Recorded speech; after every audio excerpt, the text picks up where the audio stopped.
Sa iba pang balita, naghigpit na sa kanilang patakaran ang pamunuan ng Abuan River Adventure and Eco Park bilang paghahanda sa inaasahang pagdagsa ng mga turista ngayong pagsapit o papalapit na ang Semana Santa at summer season. Ayon kay Samuel Magatang, team leader ng Eco Park, ipinatutupad ang first come first serve policy upang maiwasan ang kaguluhan at sobrang dami ng tao sa lugar.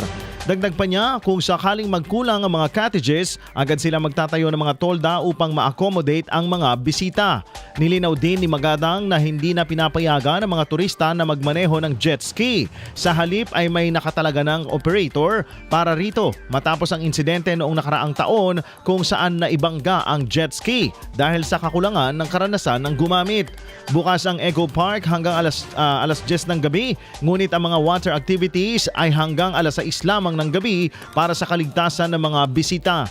Tiniyak din ng pamunuan na sapat ang kanilang life vests at mga salbabida para sa mga turista. Magkakaroon din ng mas mahigpit na pagbabantay sa trapiko matapos maranasan ng matinding pagsisikip ng daloy ng sasakyan noong nakaraang taon.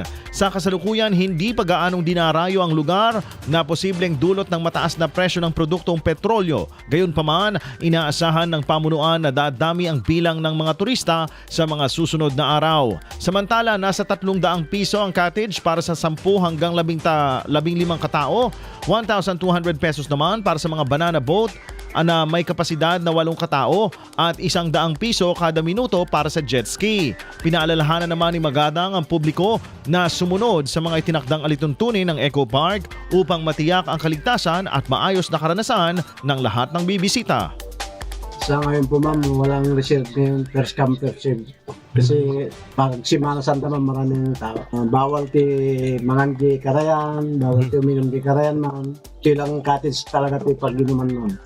Water activities ma'am hanggang alas 6 po. Limit sa gabi po, alas 10 po ng gabi. Sirado na ang Abuan River. Kada kayo amin nga, kahit na ti umay ti Abuan River Adventure and Eco Park, umay kayo lahat ti apo, sa open ti Abuan. Awan ti parcel, first come first serve.